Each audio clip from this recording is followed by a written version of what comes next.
Tower 3, 4 దగ్గరేంటంటే retaining వాల్‌కి సంబంధించిన పనులు, అలాగే నాన్ టవర్ ఏరియా వైపు కాంక్రీటింగ్ వర్క్స్ అయితే చేస్తున్నారు.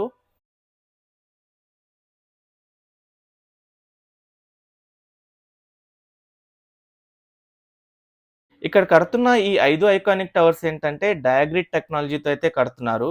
దీని బేస్ మొత్తం ఏంటంటే డయాగ్రిడ్ మీదే బేస్ అయి ఉండిద్ది.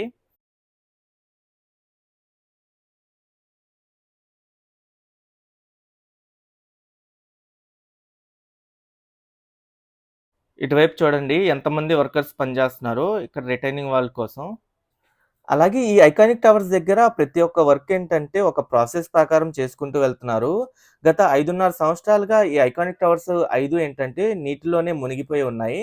అప్పుడు కొత్తగా వచ్చిన గవర్నమెంట్ ఏం చేసిందంటే చెన్నై ఐఐటీ నిపుణుల్ని తీసుకొచ్చి ఇక్కడ ఐకానిక్ టవర్స్‌కి సంబంధించిన ఫౌండేషన్స్ ఎలా ఉన్నాయని చెప్పి చెక్ చేపిచ్చారు. వాళ్ళొచ్చి చెక్ చేసిన తర్వాత ఫౌండేషన్స్‌కి ఎటువంటి డ్యామేజ్ అవ్వలేదు. ఫౌండేషన్స్ చెక్కు చెదరకుండా అలాగే ఉన్నాయని చెప్పి ఒక నివేదిక సమర్పించిన తర్వాత టెండర్ అయితే పిలిచారు.